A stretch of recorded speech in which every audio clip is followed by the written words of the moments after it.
Happy Friday and welcome to the program today. I'm very excited to talk to a world shaker and a history maker, somebody that's been getting things done for a long time. And a world shaker to me is someone who makes a way where there sometimes was not a way and then shows us the way, and that is Miss Sharon Lechter. Good morning to you. Hi, Sharon. Good morning. And you look great in blue. Thank you so much. I'm delighted to be with you today.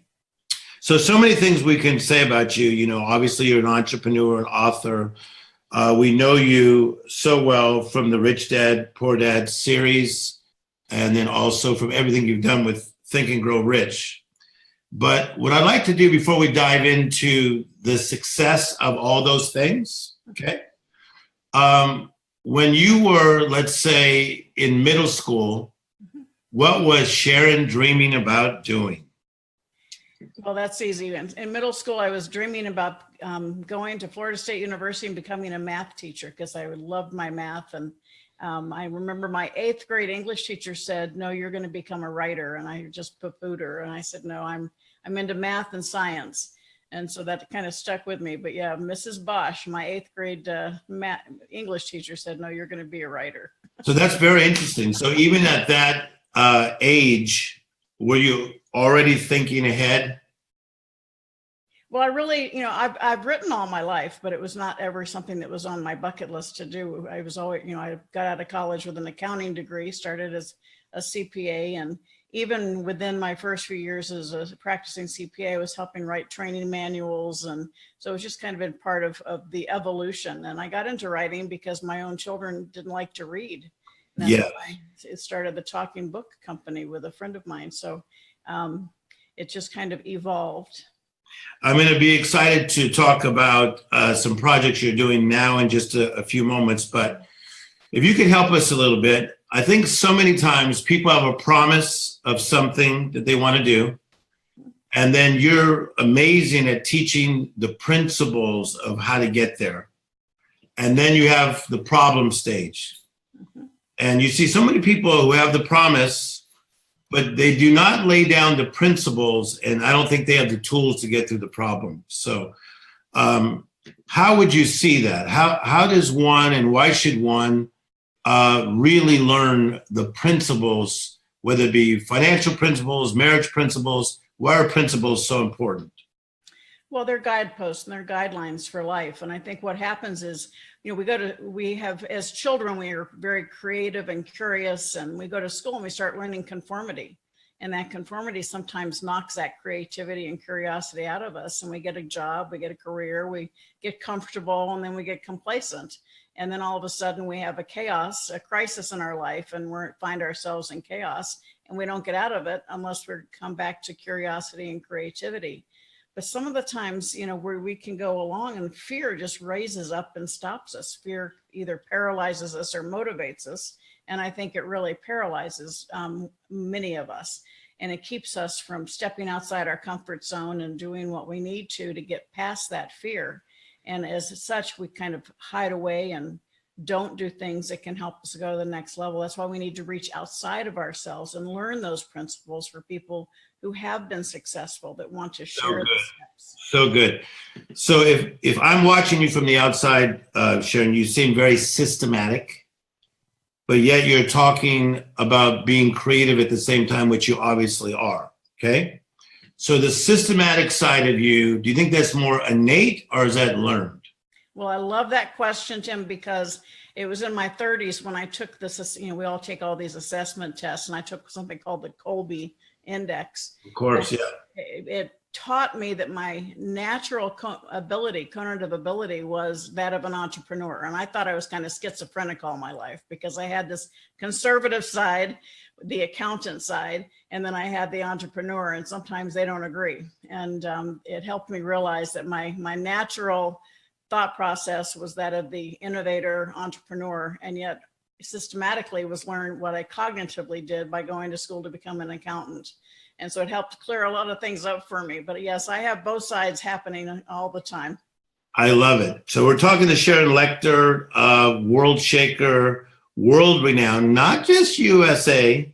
world renowned. When you think of Rich Dad, Poor Dad, when you think of Think and Grow Rich, when you think about somebody who is leaving a legacy, and I love that even in your bio it says that you are a grandparent. Do you enjoy that side of life as well? Well, the only reason to be a parent is to be a grandparent. It's my favorite job on earth. Absolutely. It's fantastic. Okay, so help us a little bit more with this whole idea, because we have so many dreamers that follow us. I've been to 75 countries of the world, and it seems that people love it when I talk about dreams. But it's one thing for a Tony Robbins or Tim Storey or Les Brown to get everybody all inspired, right? But I'm telling you, and I mean this with all my heart, you are phenomenal at taking us step by step. So if you have the promise of something great, then the principles, you're saying how important those are, okay?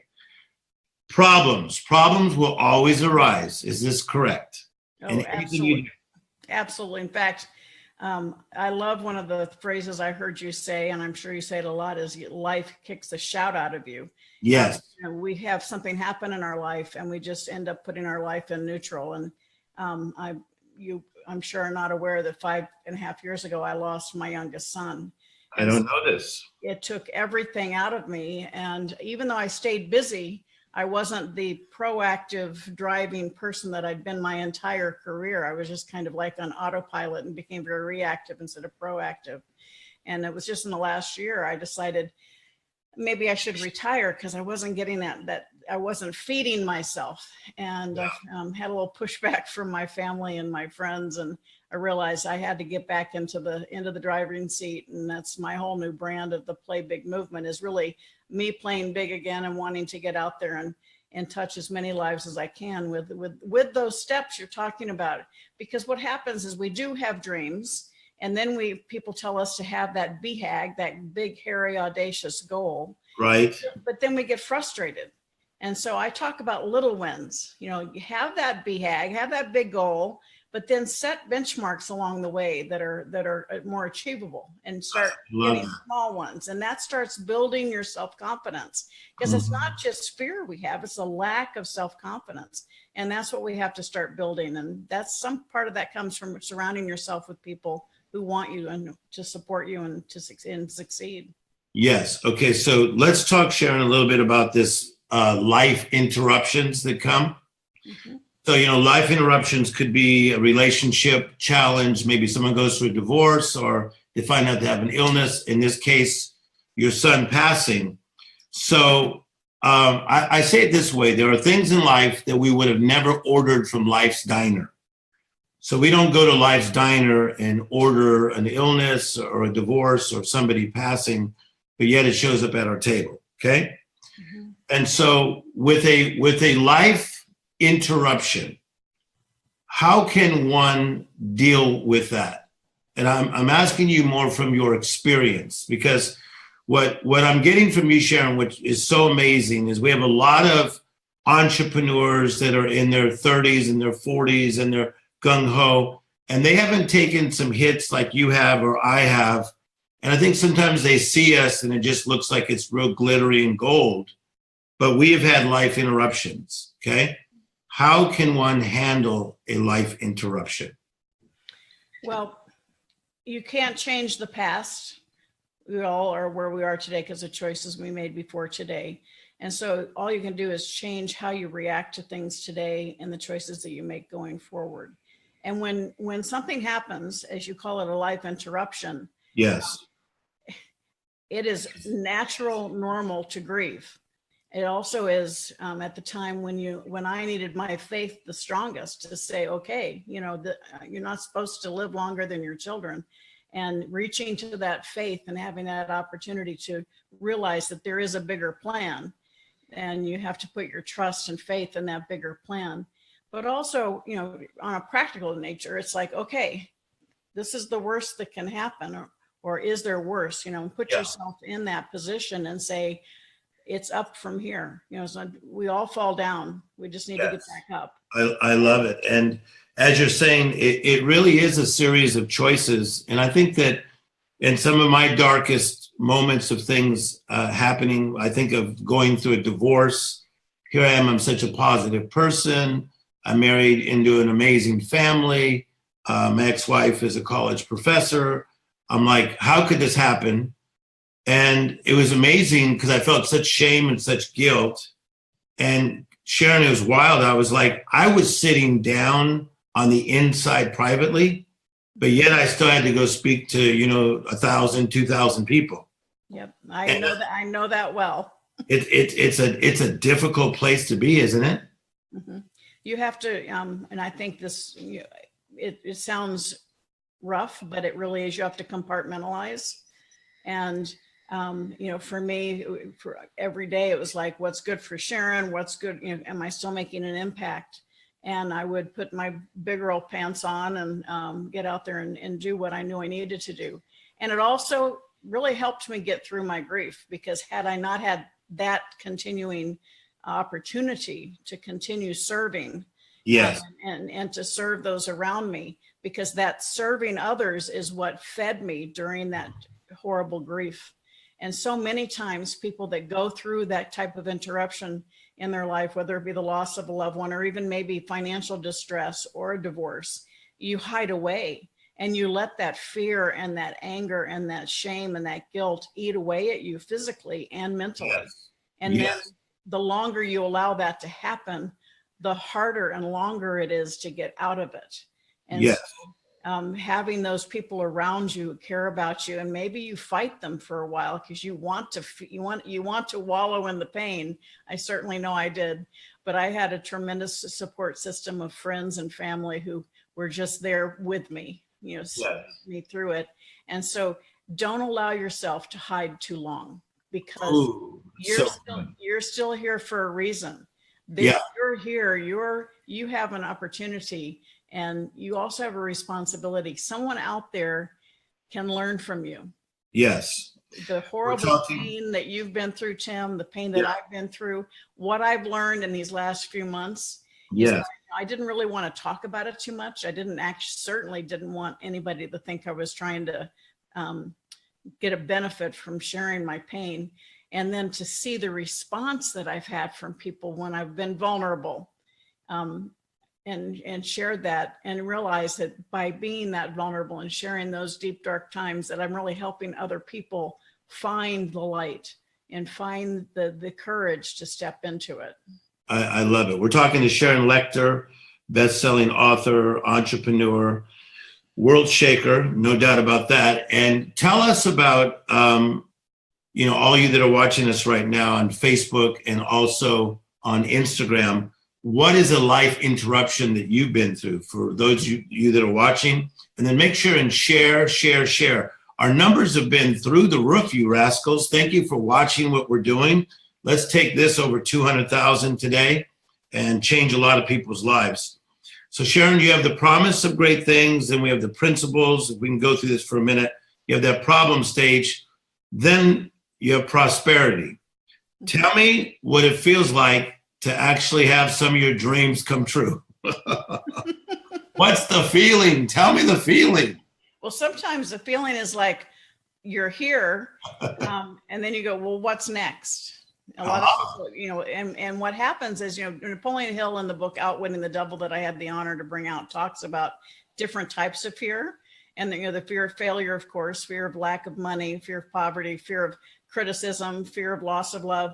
But I think there's also the fear of success. And a lot of that comes from when we talk about money as children, we hear all these negative comments like we can't afford it, money doesn't grow on trees. And so we have this subconscious inborn fear of money.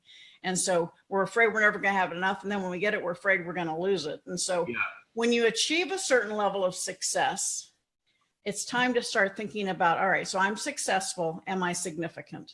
Ooh. What can I do to transform this success into significance? And we talk about legacy. You think about, well, that's when you leave. No, I think legacy is how you touch people's heart each and every day. Yes. So for those people that maintain their success, I think it's because they start looking outward and realizing that it's a responsibility to give back and to help others, really give a hand up, not a hand out, to help people learn how to be successful in their own right and how they can stand in their own power.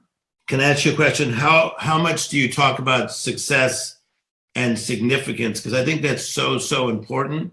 What I'm seeing in the space that we're in, you've been at this a long time. How many years would you say that you've been in this field? Well, we just celebrated the 21st anniversary of the release of Rich Dad Poor Dad. Okay, that's a long time. Yeah. That's a long time. I see that a lot of people are kind of jumping in this field, in self-help, motivation, even in finance field without really not knowing so much. And maybe they could have some type of success that is, to the outside world. But I think this word significance is so important because there's so much weight to that. And it's important to carry that weight because that weight will keep you going throughout. Well, and I think the success for it to be sustainable, Okay. The focus needs to be off of the dollar amount and into the impact. And that impact is what creates your significance. I mean, the most successful businesses solve a problem or serve a need. So if you're out there really, truly successful, you're solving a problem or serving a need that society has. And when you lose sight of that, Yes, then you lose sight of your mission. And we talk about things happening and roadblocks and things stopping us on our track. It's recalibrating and remember what problem you're solving and what need you're serving that helps you get through that. Basically tapping back into the faith that you are here to solve a problem or serve a need helps you get outside of yourself and helps you look and say, okay, this happened. yes, I can't change it. All I can do is figure out how I'm going to react to it and what choices am I going to make today and tomorrow. And sometimes it's hard. It's real. I mean, it is very, very just something you just want to hide. yes. And sometimes you need to hide for a few days, but Okay. then you need to say, okay, God, give me, grant me the strength and the wisdom to get out of bed and keep moving. Makes sense. One more thing about actually getting there. Is getting there is it a place? Is it a destination? What is it? Was there a moment where you said, holy schmoly, Sharon, you are actually doing something, whether it be a best-selling book or speaking in front of 20,000 people? Was there a moment? Maybe tell us a little bit about this. Well, that's a great question, Tim, because I thought I got to that moment several times when we did, when talking books, I thought that was my legacy. And then we did Rich Dad. And of course it was a huge success. And I thought, well, that's my legacy. And it's like, no, there's more for you to do, Sharon. And I think that feeling of I have arrived or I have made a contribution is when you really feel comfortable in your own skin and you realize that you have a responsibility now to carry that with you and know that every time you look in the mirror, am I as a little girl, my dad would say, have you added value to someone's life today? And that's still my overarching mission in life. And so when you ask about level of success, I tell people, they say, well, how many millions of dollars do you need to be financially free? And I said, well, my definition of financial freedom is when income from your assets exceeds your monthly expenses. You can be financially free and bring in $100,000 a year. Yes. Are you a master of your money or a slave to it? And too many of us are slaves to it. And yes. When you are enslaved by the power of money, whether it be greed or fear, it's hard to break through that. And it's through educating yourself and taking those steps to become more in charge of your financial life. Okay, for those that are 50 and over, can I talk about that for a minute? Certainly. Because I know you have a spiritual background like me. Psalms 92:12 says that the righteous are like a palm tree, and it says they will still bear fruit in their older age and remain fresh and green. And it's kind of cool when you serve God, is that he gives you these new and fresh assignments. And so, I mean, if we go from some of the assignments that you've had, like we talked about, with best-selling books, one after another, being top in the lecture circuit, television, everything that you've done, Sharon, that we get to watch, okay? what is your fresh assignment that you are so excited about right now? Well, my fresh excitement right now is the fact that I did do some introspection in the last year when I was thinking of actually retiring. And I got a little bit of tap on the shoulder from the man upstairs. And I think even from my son that I lost saying, get over it. And you have more to do, Mom. And that's why I know I see so many people getting to a certain level of success and they don't step outside their own comfort zone to really make the impact. Yes. Good. And so this whole concept of the Play Big movement that I'm launching, Tim, is really to help people understand how to go to that next level in their life, their business, their relationships, because our fear keeps us from stepping outside our comfort zone. And you got to step outside your comfort zone to live life, to experience things, and you're gonna get stepped on sometimes. Yes. But sometimes you're going to have new doors of opportunity. And one of the things that I've learned in my very, very long career is that, you are given opportunities. The question, are you recognizing them?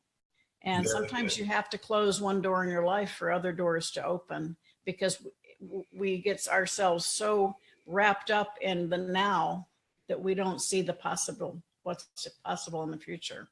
I want to tell you, you're very on today. You're dropping some amazing wisdom bombs. Thank you. And I've been around a long time. Yes, for all of you that are watching, please share, because you care. We're going to boost this on Facebook. We're going to get it out there. People need to hear what Sharon Lechter is saying, because this kind of wisdom doesn't just come overnight, right? This is not reading one book, Miss Sharon, and then all of a sudden you came up with this. No, it's learned every day as a lesson. And are you going to let the lesson propel you in the future, or are you going to let it hold you back? Okay, so we want to jump into your world and we want to get involved. So explain a little more about the Play Big movement and how we can get involved.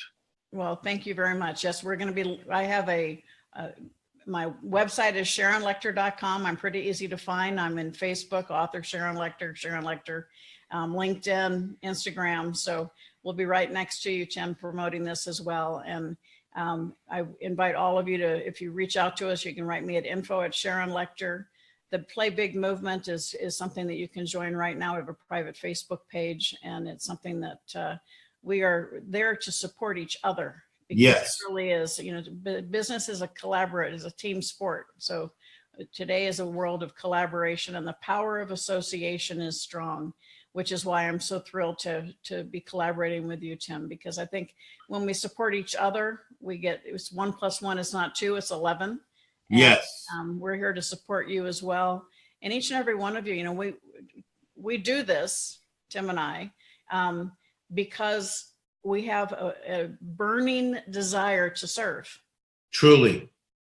And that burning desire doesn't ever go out. And yes. So please allow us to serve you with our experience and our knowledge and our willingness and our hope and desire for you, because each and every one of you has the opportunity to reach the success that you deserve. One of the biggest issues I see is this people who feel they live in a world of scarcity. And I truly believe, and I think you do, Tim, that we live in a world of abundance. We do. It's up to each of us individually, though, to make those decisions and take those actions that can help propel us into the future. Sharon, you said something so important, because I think, again, so much of the teaching is on mindset, and you teach on mindset, I teach on mindset. That's obviously important, but motives is what you just talked about. Mm-hmm. And our motives are to serve.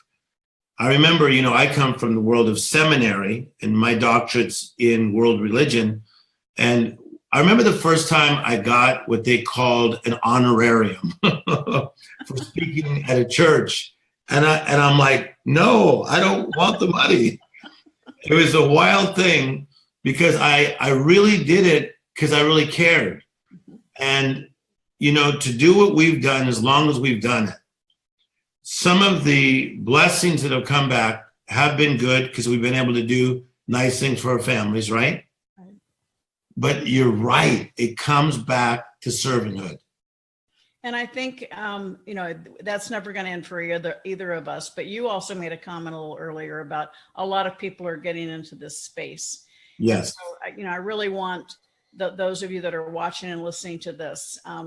There are a lot of people in this space, and the issue is, who are you going to listen to? There are a lot of opinions. There's a difference between opinions and counsel. And so I recommend that you really check out the people that you choose to work with, because it's important that they are walking the talk, that they've created the success that they say they have, and that their advice is truly lived wisdom. I call lived in wisdom. It means that they've lived it and they're sharing it. And it's something that I know that it goes true for you as well, Tim. And it's something that as we continue moving in this digital age, more and more people are going to be crowding this a noisy space. And so take the responsibility to find the message that feels true to you and do your due diligence, but know that true people, that are really here to serve will sustain, not just be successful, but we're going to sustain, because our life of service doesn't just end. It's service until the day we serve someone else upstairs. So I love this. Opinions versus counsel. As much as I've been around, I've never heard it like that. That's so powerful, because opinions are so easy, right? They're so easy. Oh yeah, just ask. Yeah, but counsel, and not just counsel, as you would agree, wise counsel that's deeply rooted in the right thing, in the right soil. Could you tell us about a book of yours that you think that would be interested to the people that are watching and listening to us right now, that they can get? Well, absolutely. If you're a woman, I would recommend Think and Grow Rich for women, even you guys, if you want to understand women a little bit better. I had the honor, of course, I read Think and Grow Rich when I was 19. And I had the honor of stepping in and doing that at a time when I really had never thought about doing something specifically for women. But then I started getting frustrated at all the women that were so negative and being negative towards the men that stood in their way. And I said, it's time that we stop complaining and criticizing, because that's just attracting more negativity. Let's celebrate the progress women have made and look at those tried and true principles of Think and Grow Rich through the eyes of successful women. Because of course, when Napoleon Hill released it in 1937, there were no women in business. So that was a huge honor and a tremendous fun project for me. And then for those of you that are not that familiar with Think and Grow Rich, I recommend you read Outwitting the Devil, because that's the book that Napoleon Hill wrote when he released Think and Grow Rich. Yes. Mm-hmm. Even though people know what they're supposed to do, they don't do it. Oh, yes. It's that crippling fear. And so Outwitting the Devil was written to blast through that. And it got hidden away. His wife was afraid of the title. She worked for the church. So it got locked away for 73 years. And I had the incredible honor to bring that out. And it really is, it's a life-changing work about how we hold ourselves back and we allow fear to cripple us from achieving the life that we deserve. Yes, and thanks for bringing that out, because the Outwitting the Devil has changed so many people's lives. I was driving with a guy from another country the other day, and he was saying, have you read this book? See? So I think that that God inspired you to be a part of that, to let so many hundreds of thousands of people actually read those amazing words. Also, you were part of Think and Grow Rich, the movie, right? Yes, with you. It was fun. Yes, and I want to ask you about this. I want to see if you realize this about yourself. Okay, I'm an observationalist, and I remember if I would walk into a restaurant with Lee Iacocca, people would kind of stand up and they would pay attention, and sometimes there was some intimidation, okay? I want to know, are you aware that this happens to you as well? No, I'm not. I think it's positive. Well, I would hope that when I walk in a room that what I fill it up with is love. Yes, you fill it up with love, but you also fill it up with, wow. Yes. I'm going to rewind and listen to that a lot of times, Tim. I really mean it. That's one of the best compliments I've ever had. I saw it happen. And people often ask me about Oprah, and you may be friends with her too, but I get to be around her in a lot of social settings and go to her house and eat dinner with her, that kind of thing. As close as I am, if she walks in her backyard and it's just me and her, there's still like a wow. And I think part of that is not just what someone accomplishes, it's what they carry. They carry.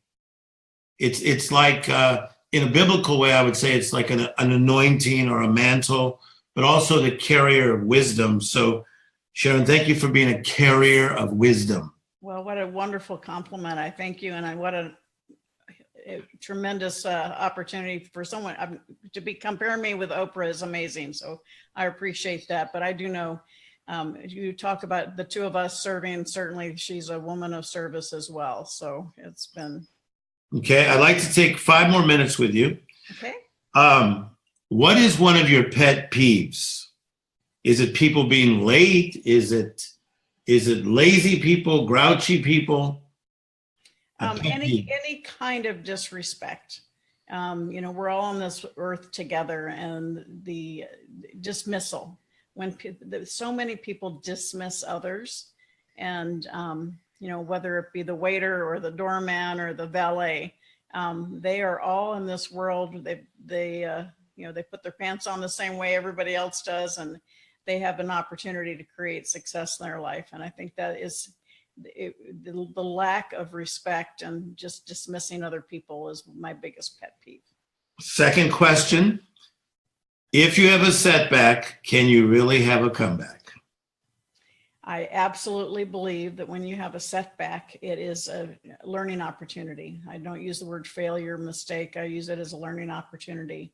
And so setbacks are an opportunity for you to say, okay, what am I supposed to learn from this? Wow, wow, wow. And then move forward. Sharon Lechter, enjoying her life, living big on purpose, right? So we have the Play Big movement. I like that you said movement. Well, that's because I'm starting, I'm doing new things. I'm taking this out in a big way, but I want to do it with you. I want each and every one of you to I'm sharing the things that I'm doing as I'm doing them so that you can emulate them and do them in your own world, because we all need to play big together if we want to make the world a better place. Okay, beautiful, beautiful. All right, so a book we can read. She's told us our staff is putting up your information. Your staff is putting up your information. The Think and Grow Rich movie, we're both in it. Mm-hmm. See that. Any way of seeing you live as far as speaking somewhere live? How do they go about that? SharonLechter.com. I have an events page. I'm speaking right here in Scottsdale next week, and then I'm off to Liverpool, and then I'm back to LA. So I'm pretty much all over the place. So come to my events page on my website. And if you have specific questions, if you want to get in touch with us again, please reach out to me at info@SharonLechter.com. I want to thank you for being on with me today. Oh, it's my honor, my pleasure, and I thank you for inviting me.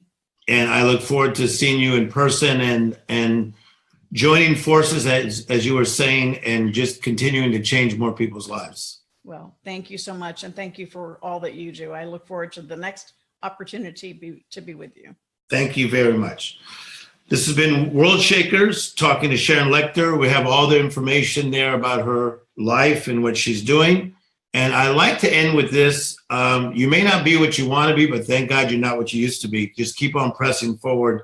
Life is good. Have a great day.